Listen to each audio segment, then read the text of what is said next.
Well, hey there, everybody. It's been a little while for me, actually. Kind of slacked off there a little bit.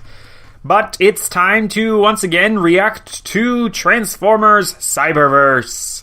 Yay! What's happened in the past? The previous 4 episodes. The first episode was our introduction to Bumblebee and Windblade. And it kinda ended off with... how did it end? I think it ended off with them, encounter... I don't remember. Whatever, the first 2 were them fighting off the Seekers, getting back to the Seekers' ship, and using the Seekers' ship to access Bumblebee's memories a little bit, and jumpstart them. And then in the next 2, we explored some different ones. We learned a little bit about how the Allspark got sent to Earth, and we saw the very end of the Autobots' journey through space right before they got put into stasis. And we saw a little bit from Grimlock and Wheeljack and Optimus. Nothing yet from Ratchet or... Chromia, I think. I'm pretty sure it's Chromia, not RC. Yeah, it was all pretty interesting and quite a bit of fun. I do wish they'd been a little bit more... Well, I don't want to say violent. It's just that it's kind of weird to go from, in my opinion, I'm kind of ignoring RID, but like in Transformers Prime, you have... them like ripping each other's guts out quite literally, and Wheeljack in his first episode, I'm pretty sure it was Wheeljack and not Makeshift who did that, but cut off a Decepticon's arm and beat his friend with it. So it's kind of a little bit weird going from that to them fighting some alien space bugs and slashing at them and stuff, but there's no sign of the space bugs actually dying or even suffering any harm. So, a little lightweight on the consequences for what it could be, but overall, it's still pretty cool. Animation's still a little bit weird, but what you gonna do? So, this time we have 2 episodes. We have Whiteout and Megatron is My Hero. Now, the first one of those, let's see, I have it brought up here in the media player, and I'm seeing snowy mountains, so my guess is that they're going to be searching for the Allspark in a snowy location, and it's going to get a bad snowstorm, and maybe they're going to be stuck inside? I don't know. That could be cute. Bumblebee and Windblade are, like, adorable brother and sister, so we'll see. But the second one is very interesting because we saw in the trailer for the series that Bumblebee was at one point approached by Megatron to join the Decepticons. So we'll see what goes on there. Should be pretty cool. And I think I have enough time to watch both of these, so let's get started in 3, 2, 1, play. Or maybe they crashed? Or is that the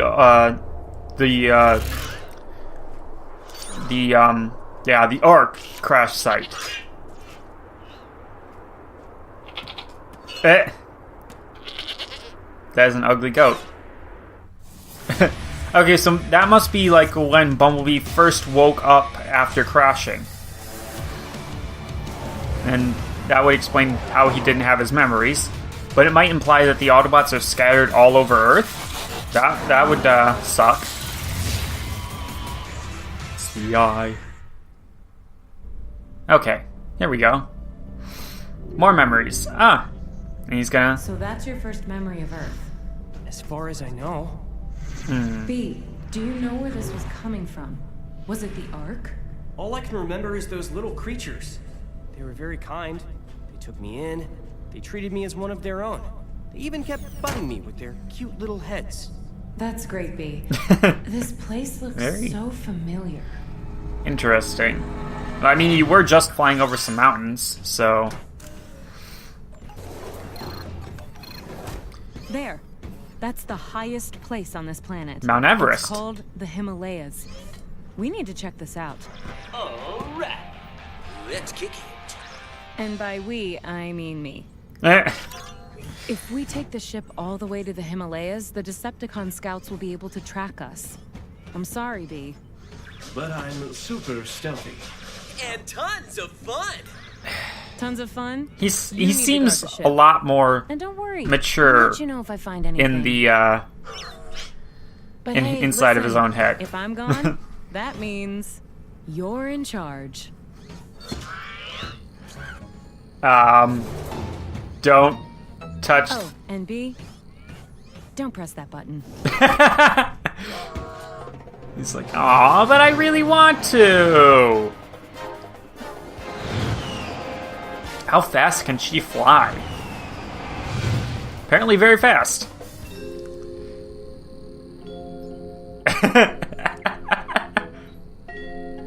There are dozens of other buttons you could be pressing. What is that button? Ooh. Hey, TV! Come on down this weekend. The deal is on. Bumblebee, I'm approaching the Himalayas. Okay, that was fast. Is everything okay back there? B, are you under attack? It cuts. It rips. It makes a whole He's watching commercials. You want a what? What is a food processor?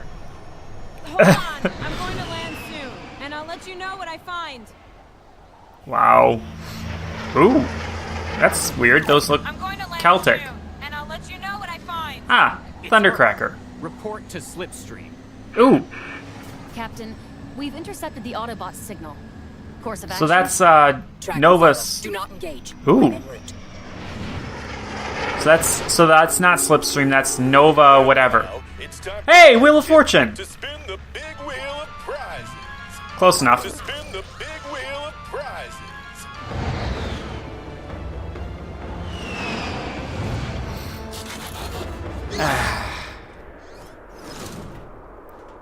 So, what's she gonna find? Found you. So she found the mountain. Not you. There. Aw. I do like the layered look on her biceps. It's really cool. Huh. Looks like something blasted through there. Maybe Bumblebee's stasis pod? So it must have been jettisoned from the ship at some point.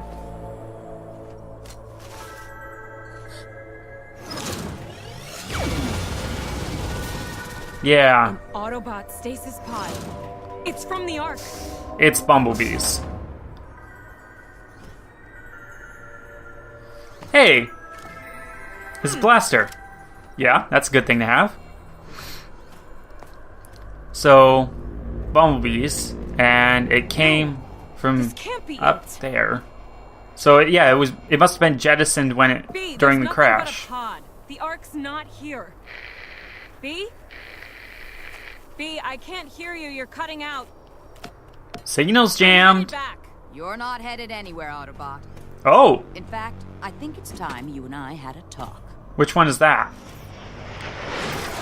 That's Slipstream. Okay, so the other one right over there is slightly more pinkish What is purple. it you want to talk about, Decepticon? Your death. Or not? Pretty sure that was a metaphorical thing. Windblade against 3 Seekers. Yeah, she's not What are gonna. you doing here, Windblade? I thought they left all the useless bots on Cybertron. Ouch! Clearly not. You're here. Eh. So yeah, that's Captain Slipstream Nova commands the Star elite or seeker whatever. unit that controls this planet. You will speak to her with respect. That's enough, Thundercracker. But Captain! Silence! A stasis pod. Interesting. Who is in this? Where are the other Autobots? Is Optimus Prime here? Is he with you? Yeah. Want me to call him for you? I'm not sure he's got the time to deal with some low-level Decepticon Ooh. secrets, but maybe for you he'll make an exception. She's got a quick What wit, was your but name again? Destroy her! well, yeah, retractable wings are a good. Oh, okay, that's useful.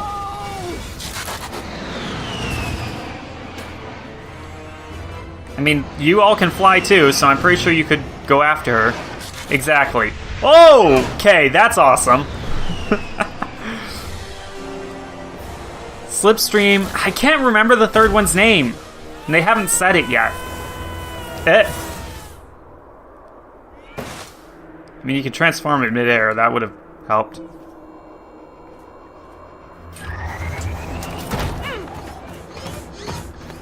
I think they have like little jets on their legs that make it so that they don't fall quickly. Dirk, it's over. You never should have gone to that party with Brenda. You never should have gone to that party with Brenda. This birthday cake, it tastes like chicken. What? Ew. Also, yeah, no, Bumblebee and TV should not happen, I don't think. Not this version, anyways. She doesn't have any, like, heel spurs to keep her balanced, which is unfortunate. Nice. But they came in a pair. Headbutt. Nice.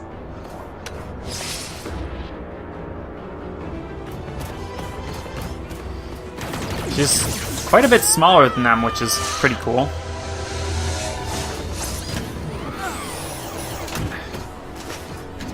Because it gives her a distinct disadvantage in the physical fight. Oh! Yeah, no, I mean, she can fly too, you know. Why do they always do that?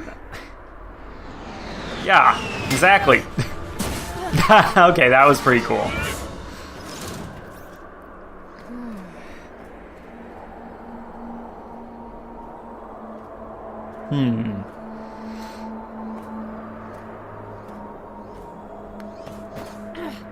The Decepticons will take the Allspark! Is she tired or just... There's no hope left for the Autobots. Or you. Why is she still here? Is she trying to kill the Decepticons or what? You talk too much. Whoa! Yeah, they come back, dumbass.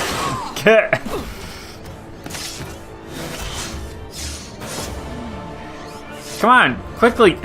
Finish her off? No? Just gonna run away? Okay. I mean, you had a really golden opportunity right there to get rid of a high-level Decepticon, but I guess, no. Getting back to Bumblebee and making sure he's okay is good, too. Bumblebee, you'll never believe. What are you doing? That thing you do with the hips. Yeah, What's she's... your damage? I was attacked. Those two Decepticon scouts and their leader. Calls herself Slipstream. Mean right hook. You never should have gone to that party with Brenda. It's okay. So now he's got I some managed new to shoot clips. them. I didn't find the Ark, but I did find this. Your blaster. Nice. It cuts, it rips, it makes a whole meal. That came from your stasis pod. It must have been ejected from the Ark. Yeah. You know what this means. This proves it. The Autobots are somewhere here on Earth. I mean, they could have just done a flyboy and... Come on down. or flyby and The deal is on. they jettisoned him on accident. Which would suck, but... I mean, it would make sense. So, I was reading something that said, the episodes that I had in the first one that were in 2 parts came from somewhere other than, the YouTube channel. So, these ones must have come directly from the YouTube channel. Because they're all 1 part. Which is nice. Alright, come on. Part 2. Or episode 2. Oh! Whoa! Oh, Gladiator Pizza K-On. Ooh. Is that Grimlock? Oh, cool. Now, is this a serious gladiator match to the death, or is it like just for entertainment, like wrestling?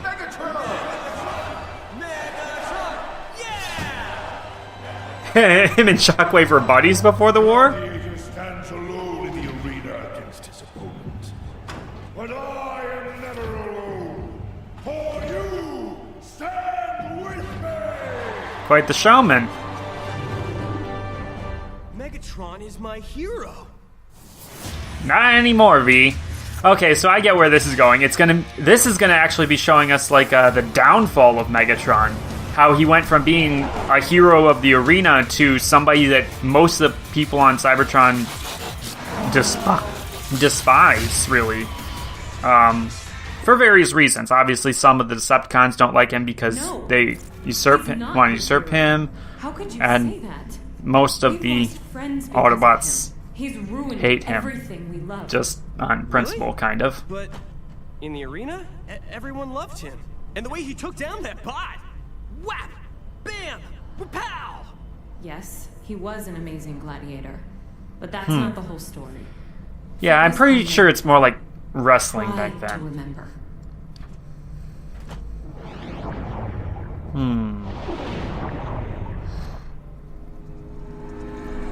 Here we go. Something interesting. When he went from Gladiator Arena to political... Oh, there's RC! Cool design for her. Them all standing together in solidarity. Oh, there's Shadow Striker. Looking a bit different from first time we saw her. I see a future Cybertron for all Cybertronians. This is the beginning of a new era. From this day forward, we stand together till all are one. Good speaker. Did Megatron really make Cybertron a better place? No, he did not make Cybertron great again. But he was such a strong leader. He said he was. He still champion is. for all. But A lot of us thought he was. But that was a very long time ago. Before anyone realized Megatron's all-consuming thirst for power and control. I just don't Yeah. see how someone who wanted so much good for everyone could be so bad. Even Optimus was with him. He was. Until everything changed. I need you to understand the real Megatron. See the monster he became. I'll try. yeah, it's gonna take a few memories. Here we go.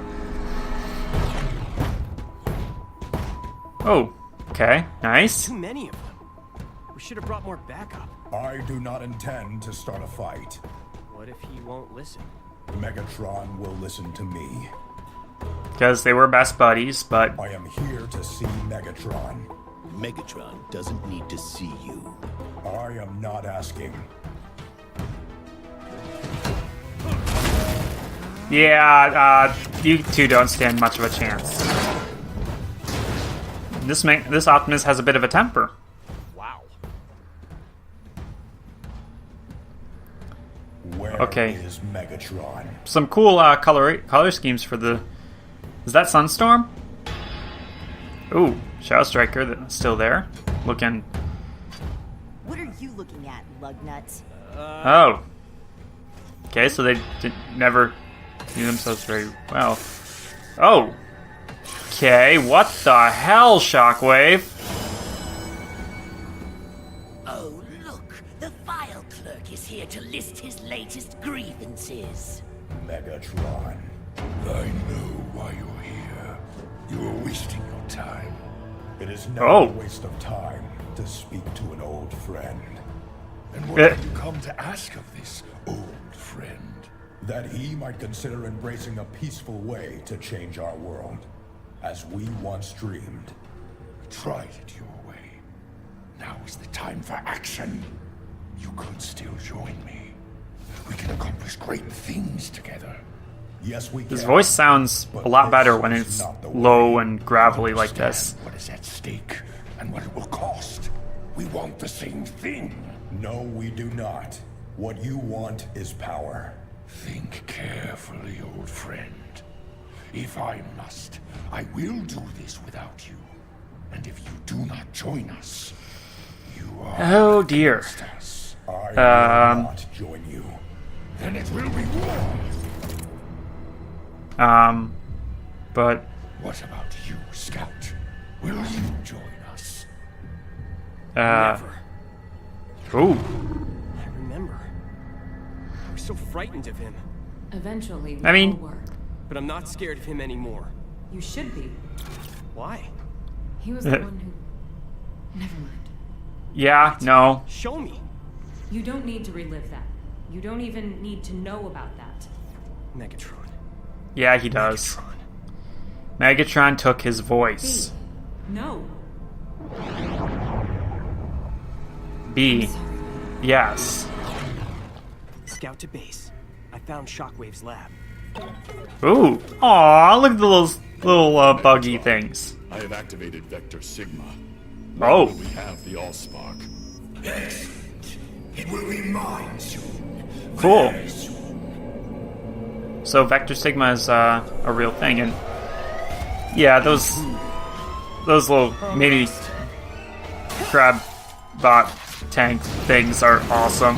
They're cute. I want one. Apprehend the Autobot. Not my favorite Shockwave voice, but it works. Always have to clean up your Why is Starscream's alt mode so different? Not that important. I'm liking the techno music here. Kind of reminds me of Pacific Rim a little bit. Well, that one was a very bad flyer, so.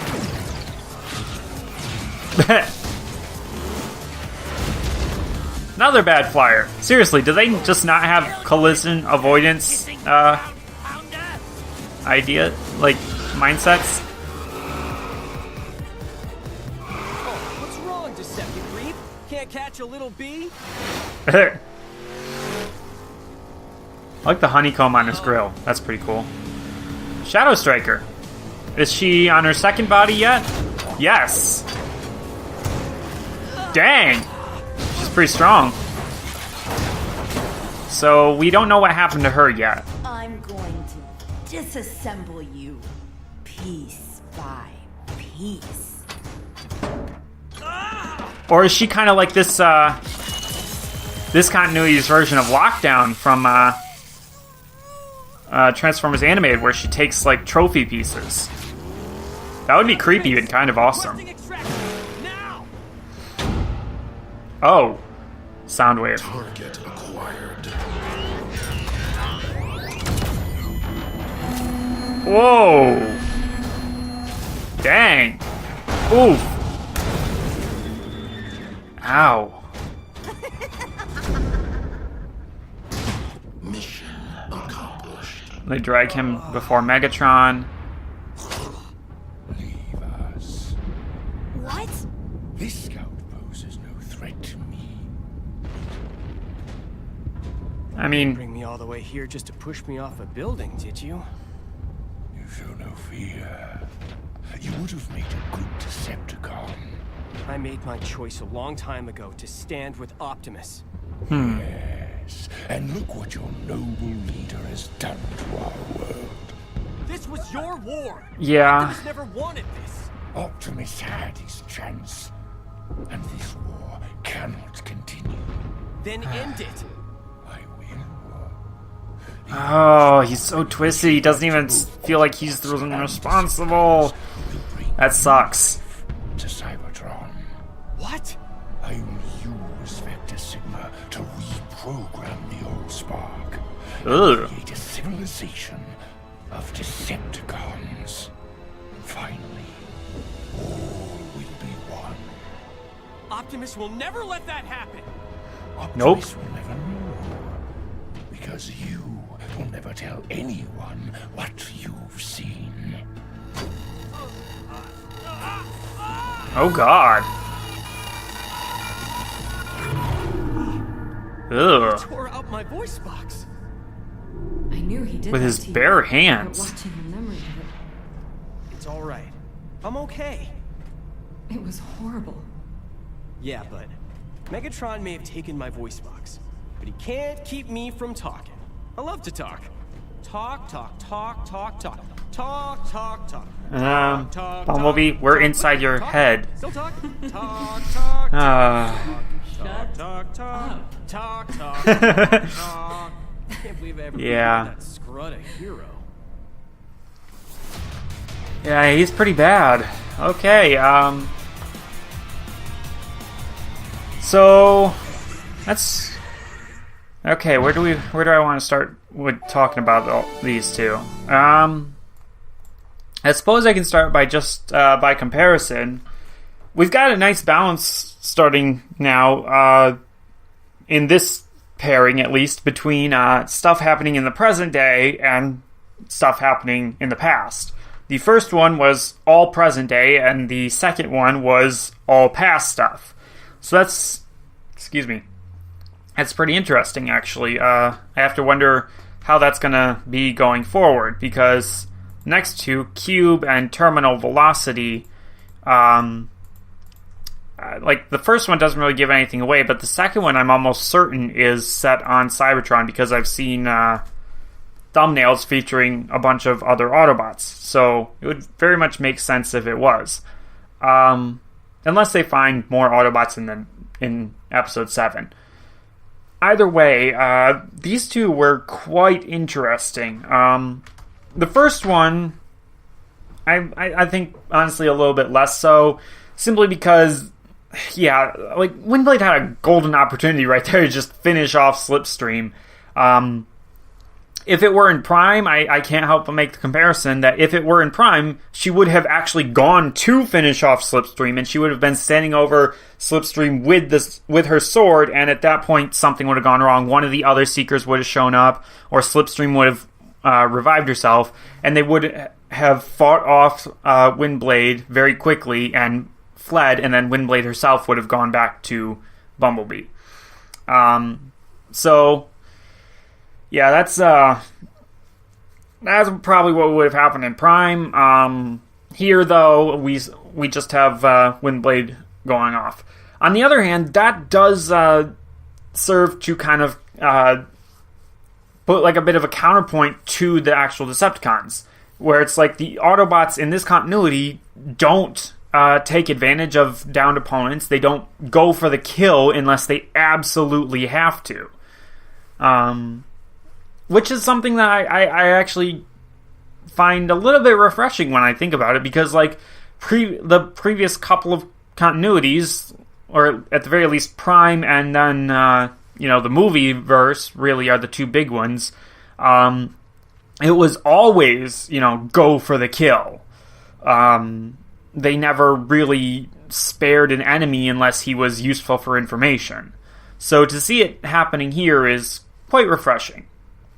It also all of a sudden just strikes me how many female characters we're seeing right now.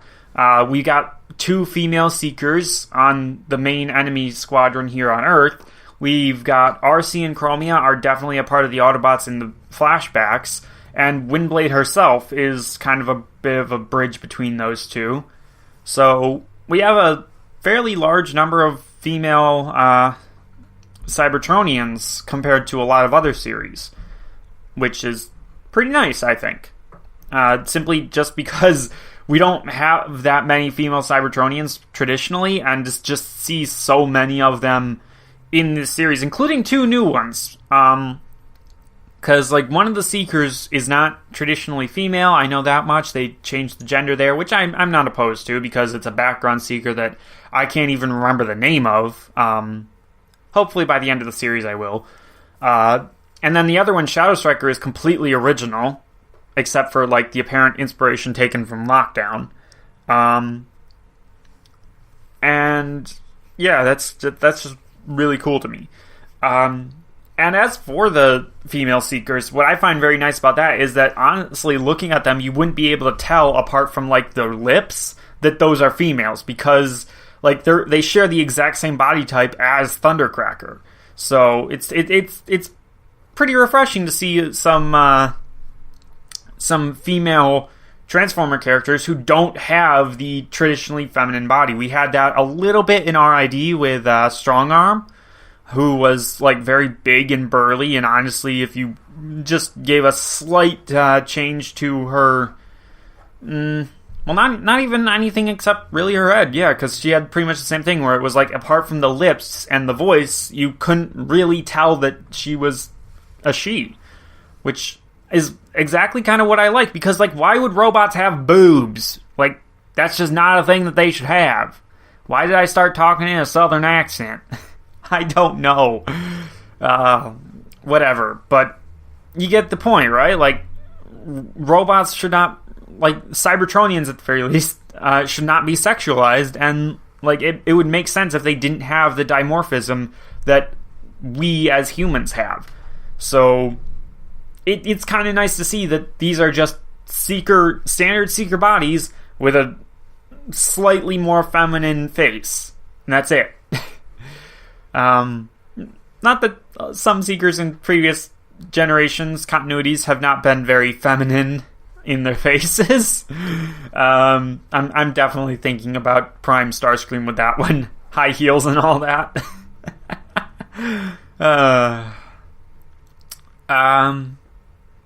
But, let's see, so yeah, Whiteout, definitely looking for the Ark in a snowy, mountainy area. It was Mount Everest specifically that they were looking for it at, and yeah, it was very easy to tell as soon as I saw the carved out area that that's not big enough for a spaceship. Logically, the only thing that could possibly mean is that Bumblebee's pod was ejected and it crash landed in this spot specifically.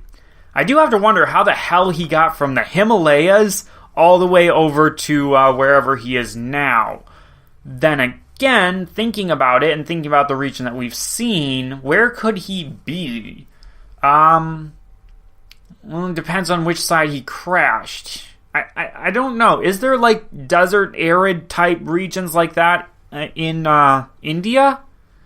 It kind of would make more sense for him to be heading more towards the Middle East area, I think.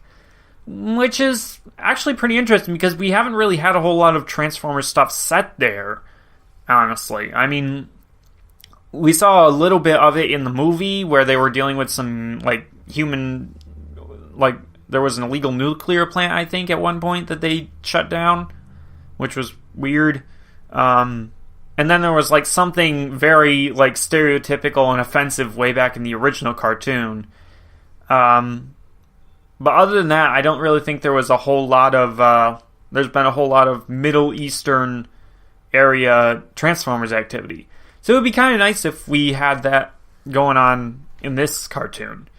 And in general, just setting it outside of the United States would kind of eliminate a lot of the more traditional problems, such as, you know, how the hell are they staying hidden when there's cameras and whatnot everywhere, and so many people.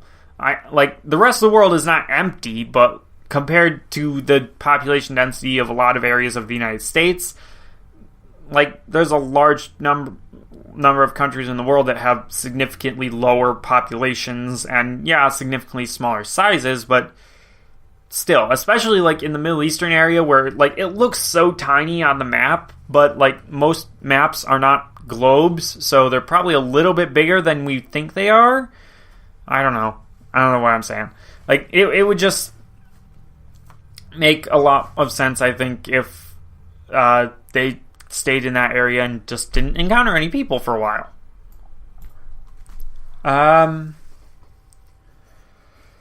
Other than that, though, I don't think there's too much to take away from the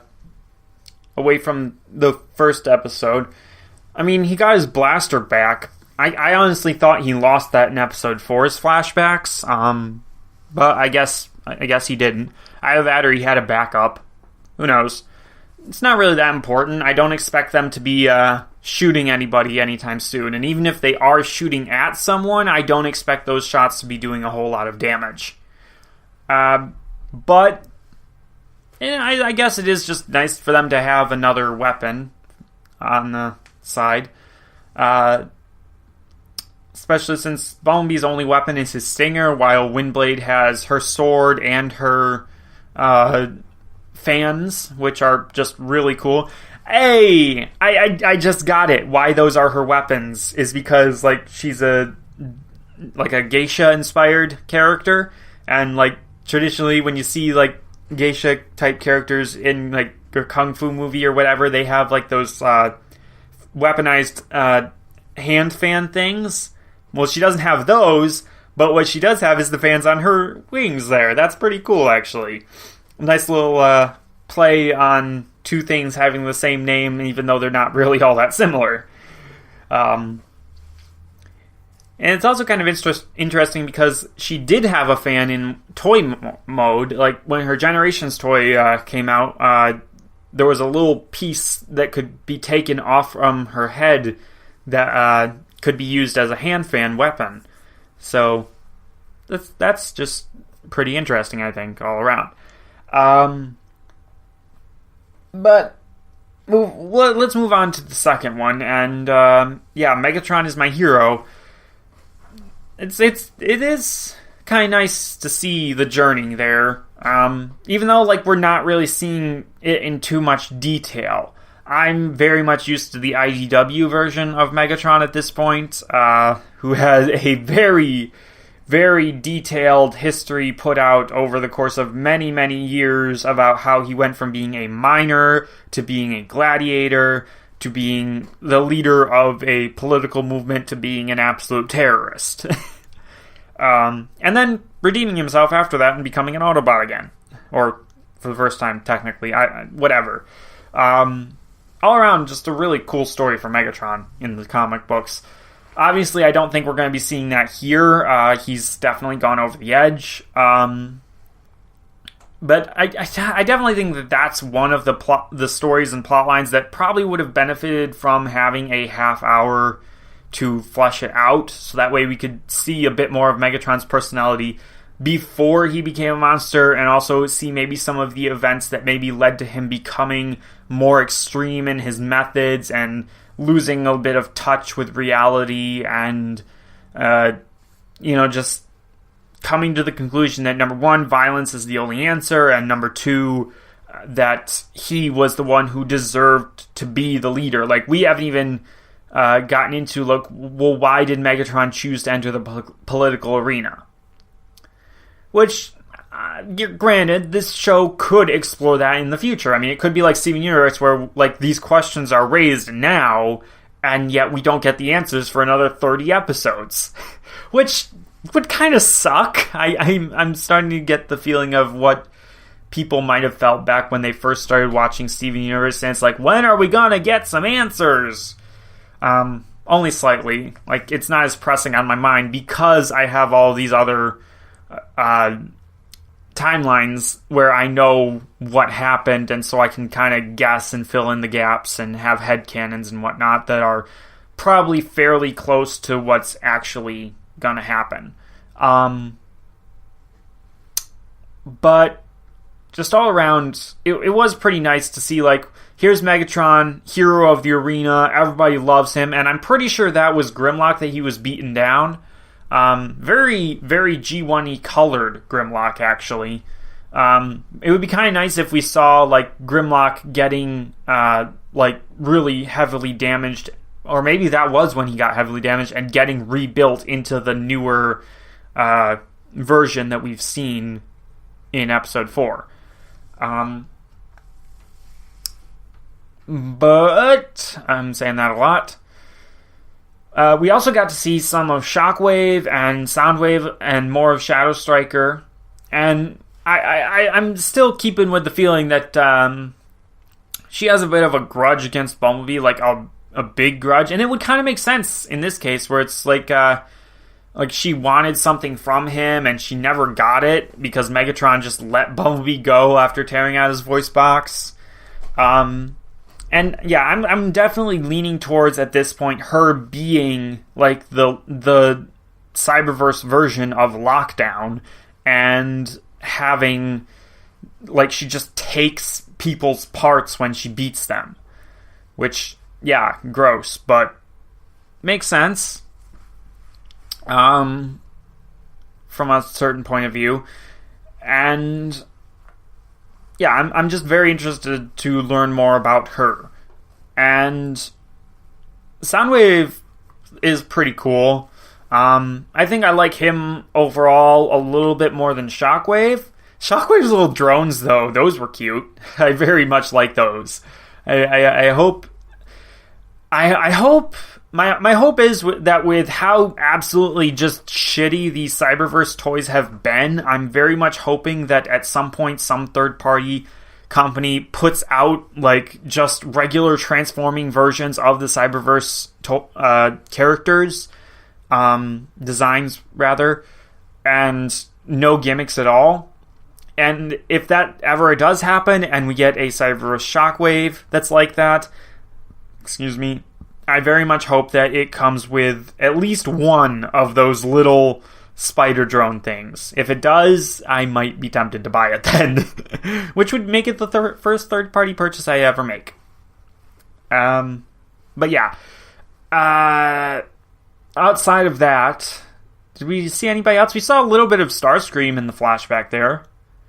Makes it kind of interesting. It's like all of the high-ranking Decepticons are going after this one scout, which makes sense. I mean, the information he carried was pretty much basically an outline of Megatron's evil plan, although it does come to my mind that, like, you know, he could just write it down, number one, and number two, like, he didn't know why Megatron was gonna, or like how Megatron was gonna use Vector Sigma before Megatron told him. But whatever, I'm overthinking it. We don't even need to think about that. Like, it doesn't matter. I mean, it does kind of, because it's a plot hole, but it's the kind of plot hole that it's like only someone like, well, not even like me, but like just someone who's old and who's like looking to nitpick this show to death, and they're not allowing any fun. Only someone like that would point at that and be like, no, this is bad. This makes the show bad. No, it doesn't. It's a plot hole, but it's one that I can easily overlook. I can just be like, it doesn't matter. And honestly, I can't think of too much else, really. Transformers is not a deep cartoon, usually. I suppose there is something to be looked at in, like, Megatron's personality and, like, him going, like, promising all this stuff and promising to make Cybertron something great. And yes, obviously there are parallels that can be drawn to modern politics, but that's just because it's very generic what Megatron was promising. It's what all politicians pretty much promise.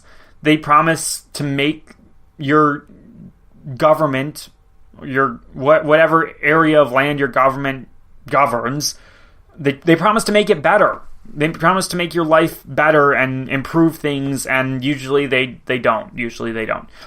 Either because they're only looking out for themselves, or because they just can't, because it's not possible for whatever reason. Like, they can't... Governments cannot control people. They can't... I mean, they could, if they really wanted to, I guess. Like, I don't think mind control technology actually exists yet, unless somebody's keeping a major secret from us. So I don't think, like, the government could actually puppeteer companies and and force them to, you know, obey laws in a certain way. What I'm getting at with that is that, like, yeah, I still blame a lot of corporations and companies more so than governments for ruining the world, basically. Real life talk there. We don't actually know what it was that Megatron was rising up against in this flashback here. So it would be interesting to learn more about that, I think. But I think I'm going to call it on this one. Like, there's not that much more to be thought about other than just more questions about, like, well, what does this mean and what does that mean? And I don't know the answers to those. And any Transformers fan can speculate on them and probably come very close to getting the truth. And, not that interested in predicting the whole series. I do want to get thoughts out there, and my thoughts on these are that, yeah, this is still just a pretty fun series. It's not quite as serious as some previous entries have been, but it's like it's aware of that. It's very much, it knows that it's a sillier cartoon, and it works with that a little bit, I think. It does still bug me, though. One thing that just genuinely bugs me is that, like, when he's talking to Windblade in his head, for the most part, Bumblebee seems very mature, but as soon as he comes out and he starts talking through the various clips and whatnot, he starts acting and just feeling a lot more immature. And I don't know why that is, but it's definitely a thing. Because, like, apart from the first sign of any immaturity in when he's looking through his memories is when he's just going talk there at the very end to try and cheer up Windblade. But even that, like, it's obvious that he's doing it to cheer up Windblade, which shows a level of maturity that isn't really present elsewhere. So I'm very much hoping that by the end of the season, let's say, I want Bumblebee to get his voice back in the outside world as well as inside of his head. So let's just make that, like, one of my, like, desires for the end of the series, or end of the season, rather. And beyond that, I don't have anything else, I don't think. I'm gonna say goodbye, and in the previous video, I did say that I was hoping to ask you guys whether or not you guys wanted me to do 2 at a time or just 1, and then I ended up not posting anything for a few months. And there's 3 more episodes already for me to react to, and I don't want to fall too far behind, so I think I'm going to, once again, just delay it a little bit, and I'm going to wait until I get caught up, whether it's, like, it depends on whether or not episode 10 comes out before I get all of my videos published. If episode 10 comes out first, then I'm going to just wait until we do episode 9 and 10 together. I'm going to do 7 and 8 together next, and then I'm going to do 9 and 10 together after that, if 10 comes out before I get all of them published. And if that's the case, then in episodes 9 and 10, I will ask you guys the thing, and if not, whatever, just, you get my point here. If episode 10 comes out before I get a chance to react to episode 9, then I'll just do those as a group of 2. If it doesn't, I'll just do episode 9 and then episode 10 separately, and just keep going in one at a time. From now on, actually, is what I'm going to do, actually. Sorry if anybody wants me to just do 2 at a time. I'm gonna hold off for a while and only do 1 after I get caught up. Okay? Okay. And I'll see you guys in the next pairing of episodes.